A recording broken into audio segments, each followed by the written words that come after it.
Datuk Seri. Saya akan terus ke soalan pertama saya. Saya tertarik dengan apa yang Datuk Seri bincangkan sebentar tadi. Datuk Seri menceritakan tentang separation of powers. Seperti yang sedia maklum, dia ada legislative, judiciary. Akan tetapi ada satu lagi badan yang berkaitan dengan undang-undang yang bagi saya Datuk Seri sendiri amat pakar dalam menjelaskan tanggungjawab mereka. Ya, saya ingin bertanya tentang peguam. Adakah peguam memainkan peranan dalam rule of law? Di antara prinsip dia, pada saya lah, saya kenal pasti ada lebih kurang 7 prinsip-prinsip utama dalam pemerintahan oleh undang-undang ataupun yang sering disebut sebagai kedaulatan undang-undang, yang saya rasa salah. Di antara prinsipnya ialah kalau kita ada rule of law, pemerintahan oleh undang-undang, pertama sekali akal kita memberitahu kita bahawa rakyat jelata mesti ada akses ataupun boleh pergi ke muka pengadilan.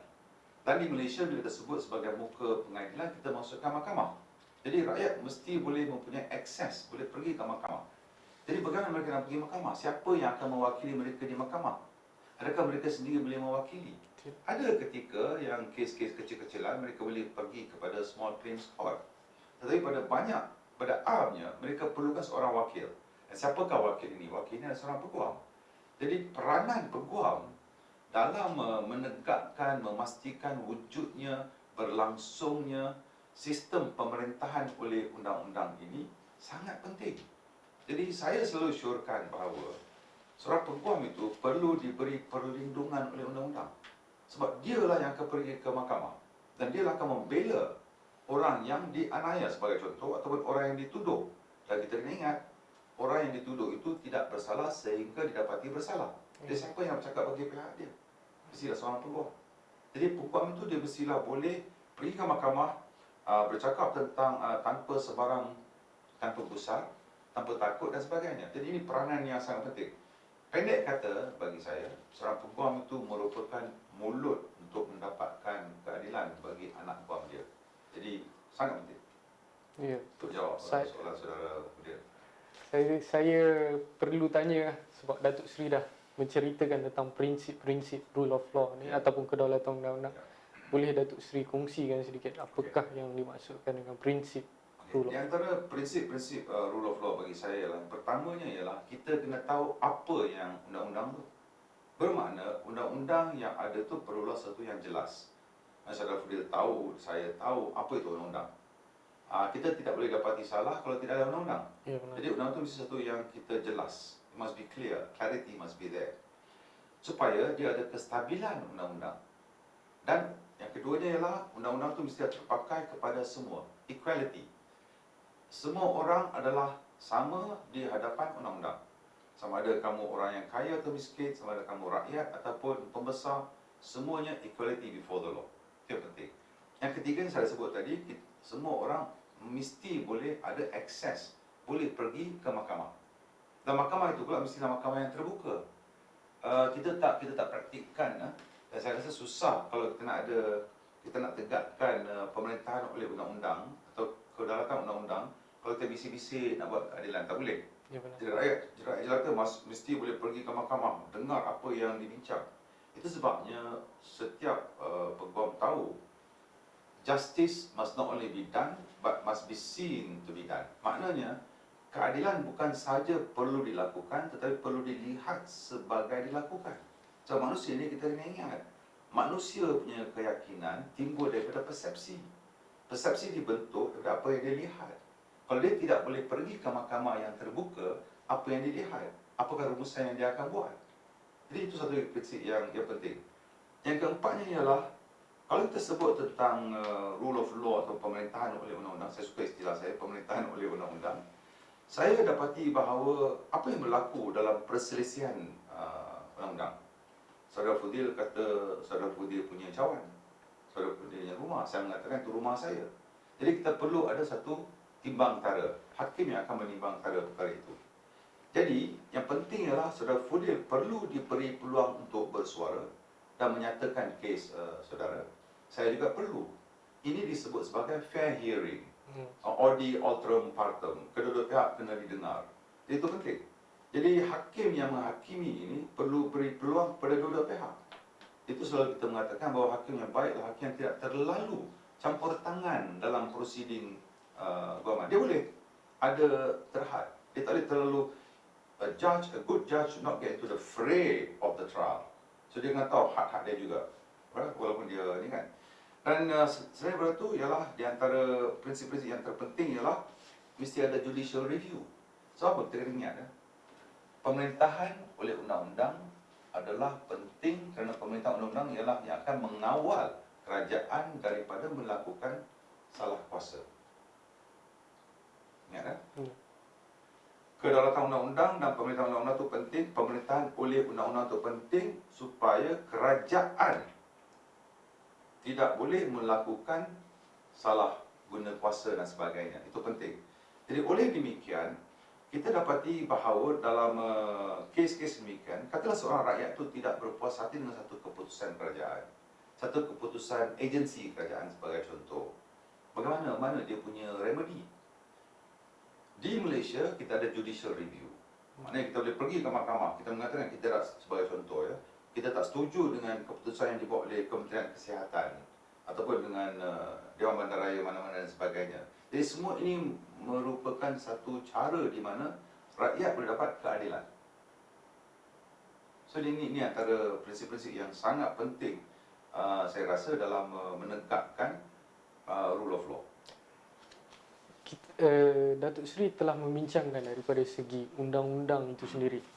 So I would like to speak on behalf of everyone by asking this question. Yes. From the human being level, does compassion play a role in upholding rule of law ataupun kedaulatan undang-undang itu sendiri? Okay. Saya sangat-sangat suka soalan itu. Saya suka soalan itu sebagai seorang peguam dan lebih sebagai seorang Muslim. Sebab sebagai seorang Muslim, saya yakin dan percaya bahawa segala tindakan saya ini harus dikawal dengan apa yang saya sebut sebagai keihsanan ataupun compassion. Apa yang saya buat pun, sepandai mana saya sekalipun, tindakan saya itu kena dilentur sedikit oleh keihsanan dan compassion. Okey.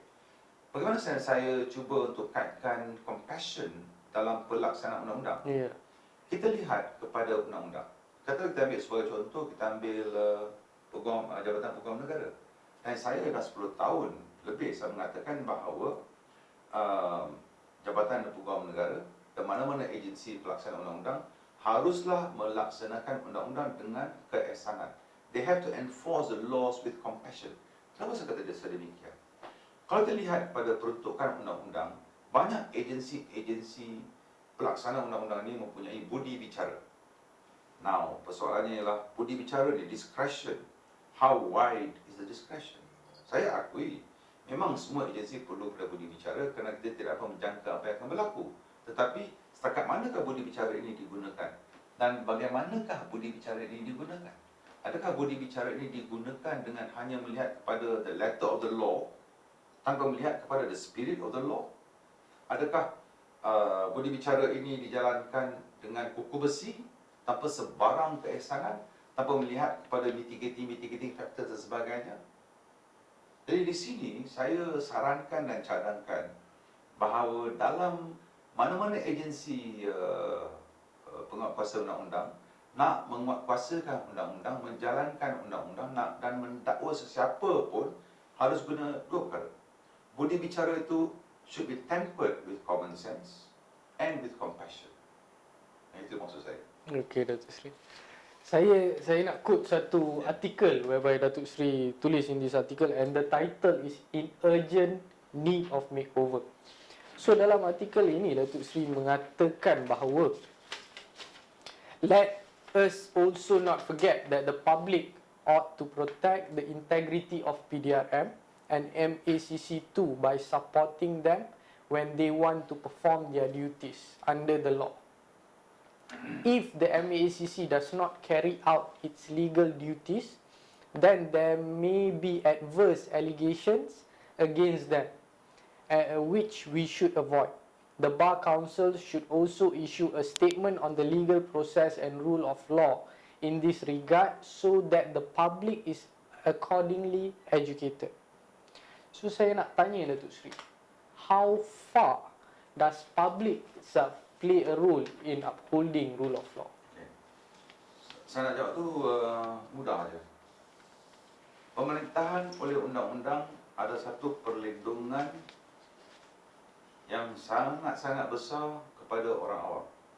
Jadi malang sekali jika orang awam tidak mempertahankan dan memastikan bahawa wujudnya pemerintahan oleh undang-undang di Malaysia atau kedaulatan undang-undang di Malaysia.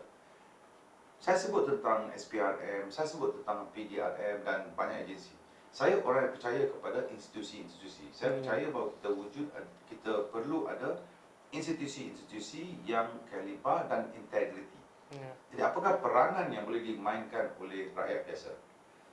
Yang pertamanya ialah rakyat Malaysia harus mendidik diri mereka tentang apa itu pemerintahan oleh undang-undang.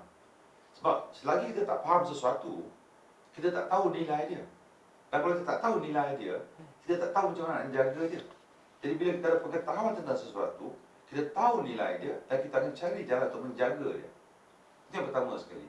Yang keduanya ialah sekali lagi saya suka tekankan tentang peranan kumpulan-kumpulan NGO, kumpulan-kumpulan civil society yang masing-masing ada hakam, bar council dan sebagainya. Mereka pun memainkan peranan dan mereka harus berterusan memainkan peranan. Yang ketiganya saya suka mengatakan NGI, non-governmental individuals, seorang-seorang kamu. Sebab saya percaya tak ada sesuatu pun yang menahan diri kamu untuk memanfaatkan sebahagian daripada kehidupan kamu untuk menulis, untuk bercakap, untuk menyumbang. Tak ada masalah. Jadi ini antara cara-cara bagaimana kita boleh memastikan bahawa pemerintahan oleh undang-undang itu wujud. Dan saya sekali lagi minta maaf, saya suka rujuk kembali balik kepada Al-Quran. Sebab saya seorang Muslim. Dan saya sangat dipengaruhi oleh, kalau tak salah saya, surah Al-Ma'idah ayat 8. Saya sangat suka ayat itu. Sebab ayat itu mengatakan, lebih kurang maksud dia ialah di mana Allah akan cipta satu umat. Cantik ayat. Allah akan cipta satu umat dan umat inilah akan memberi petunjuk berdasarkan kebenaran. Dan umat inilah yang akan menegakkan keadilan. Jadi pada saya, bila saya baca ayat itu, dan kalau fahaman saya betul, saya dapati bahawa sebagai seorang Muslim, secara otomatisnya saya sudah bertanggungjawab sebagai ibadah saya, keimanan saya untuk menegakkan rule of law, pemerintahan oleh undang-undang. Question yang terakhir saya ataupun soalan yang terakhir saya adalah berdasarkan satu petikan yang saya baca, iaitu ditulis oleh Prof. Shad Salim. Mana dia menulis di dalam bukunya yang bertajuk Document of Destiny. Dia mengatakan there is a rule of law. Betul tu, baik buku ni. There is a rule of law but an imperfect one. Ya. Okey, buku pertama sekali Profesor Dr. Shad Farouk ini seorang yang saya anggap sebagai a good legal thinker. Dan buku dia Constitution ini saya cadangkan semua pelajar-pelajar undang-undang harus baca dan orang biasa pun patut baca. Yang beliau tekankan di situ ialah memang kita ada rule of law, tapi rule of law tu masih imperfect, maknanya masih belum sempurna. Dan saya tidak dapati itu sebagai satu masalah. Dan saya percaya Profesor Dr. Tebu sendiri maksud dia ialah memandangkan rule of law itu masih tidak sempurna. Apa yang kita harus buat? Tidak sempurna bermakna Allah masih memberikan kita peranan untuk menyempurnakan sesempurna mungkin. Jadi ada ruang untuk kita semua sama-sama untuk memperbaiki lagi the rule of law atau pemerintahan oleh undang-undang.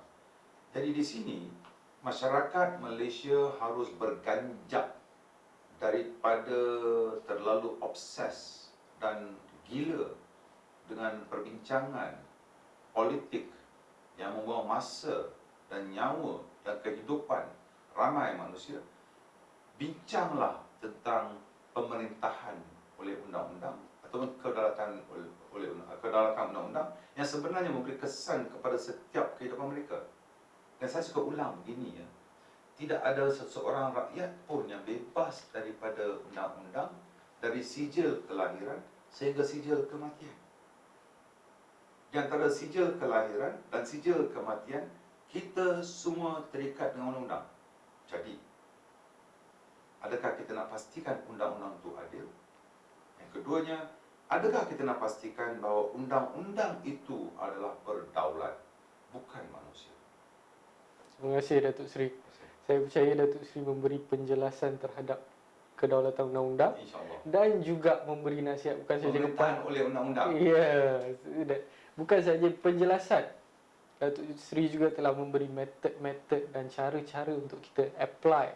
Saya percaya untuk diri saya boleh ambil dan juga untuk semua yang mendengar. Terima kasih Datuk Seri. Terima kasih banyak. Sama-sama. Assalamualaikum. Terima kasih. Assalamualaikum.